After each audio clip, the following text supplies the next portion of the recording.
In this video, let's talk about how you can outsource time-consuming tasks. And outsourcing, probably you already know, is one of the best ways to increase your productivity because you can outsource time-consuming tasks and put that attention on income-generating tasks.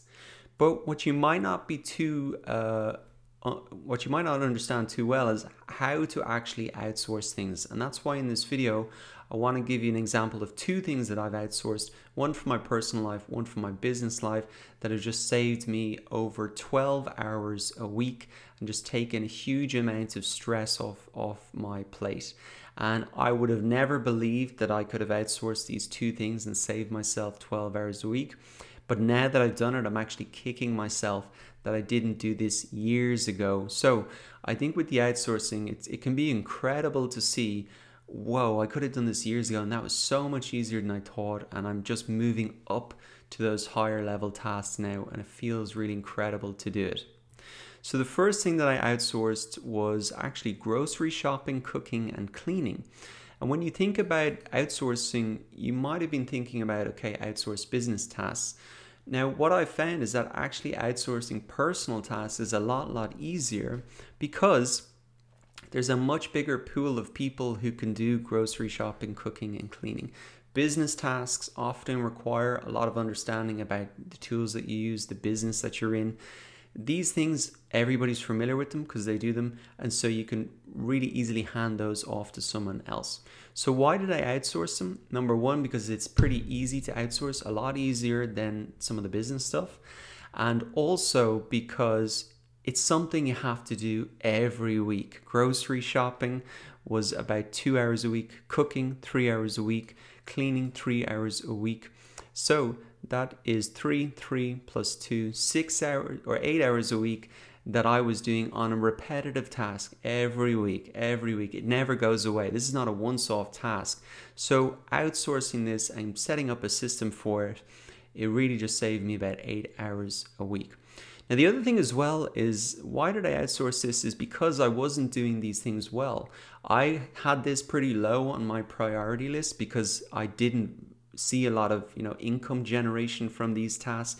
So they were way down my list in terms of priorities, but they are really important. Like if you're not eating well, if you're not eating good food, and if you don't have a clean house and environment, that really has a big impact on your productivity and performance. So it wasn't that I don't value these things, but I just wasn't prioritizing them. And by outsourcing them, not only am I making sure that I'm always eating good food, always have food in the house, always have a clean apartments, and I've given someone a job who really appreciates it, but it's just, these things have to be done, and it's important to get this right rather than, eating a bowl of cereal for dinner, which I did a couple of times, and that really kind of pushed me to get this sorted out. So how did I outsource this?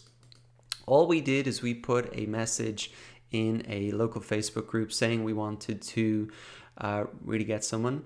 And what we said, and this is key, I think, that we said, look, we're looking for someone once a week. We'd love you to come over and just clean the place. We're looking for someone to do a deep clean. And if you're good, we'll hire you for once a week. So that's what we did. And I think that's key, to just say it's like a trial. We're not hiring you full time. We're not doing a massive interview process. You can come over, you can clean is actually what we started with. And if they were good, then we'd hire them. So that's very simple. Spending a lot of time, hiring people, trying to find the perfect person. Just get them in, see what their work is like. If they're good, hire them. So the way that we did it is actually we started with cleaning. Then we asked them, would you be interested in cooking? And they were like, yeah, I could do that easily for you. So then we had to figure out, okay, how do we do the grocery shopping so all the food is there for them to do the cooking? And what we did is actually just used a shop here in Ireland called Tesco's. They're a grocery store. And they actually have a delivery service. And I was actually shocked to find out that this was only €5 to get all your food delivered. And that was something that, I was going up to the supermarket every week, spending 2 hours up in the car, back, parking back. I thought I was being a hero doing it myself. When I found out it was only €5 extra, I was like, why am I doing this? And I think it's often pretty shocking at things that you think that you're doing, they're saving money. Actually, you're not at all. The great thing about online deliveries, if you have this available, is that you can just reorder the things that you ordered last week, so you never have to think about what you need to get. I've also found that by ordering it online, I'm not going in and picking up the cakes and the biscuits and all the things that attract your attention once you're in there.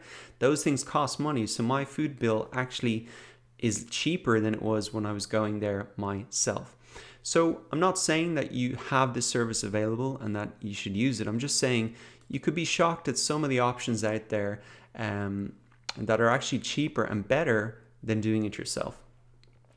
So we get the food delivered, and then we just give her 3 hours to cook. She cooks whatever she wants with the food that she has, and she really enjoys it, cooking food. She's a much better cook than I am, and so that's simply it. Same girl who does the cooking and cleaning, and we get it delivered the food online. So these are things that we've outsourced, and it has saved us 8 hours a week every single week, so which is just incredible.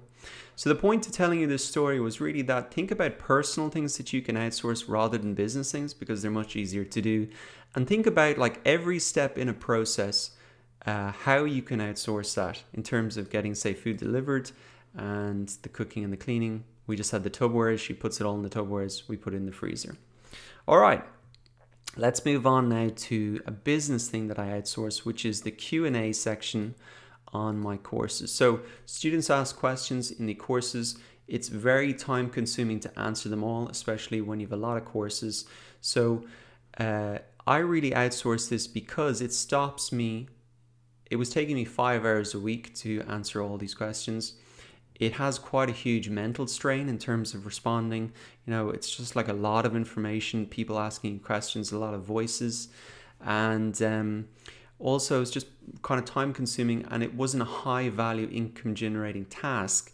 It's obviously necessary to support students, but it doesn't generate more income, and that's what I want to do, free up my time so I could focus on making more courses.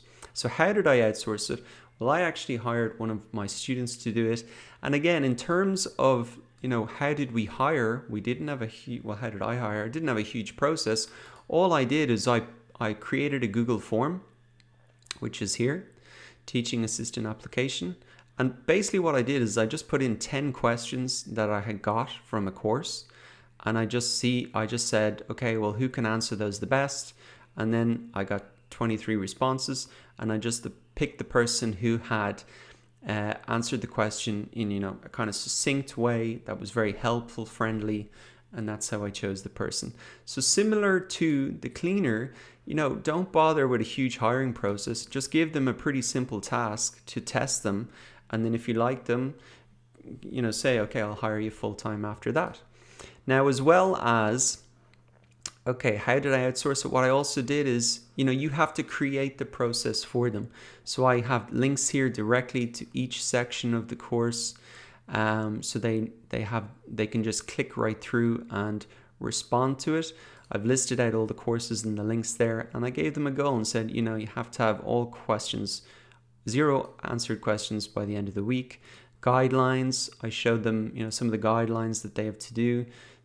I created FAQ sections for each of the courses as well, so they could direct people there for the common questions. And I also gave some resources, etc. Now, if they can't answer a question as well, I created a spreadsheet, so my teaching assistant can just list any questions that he can't answer here.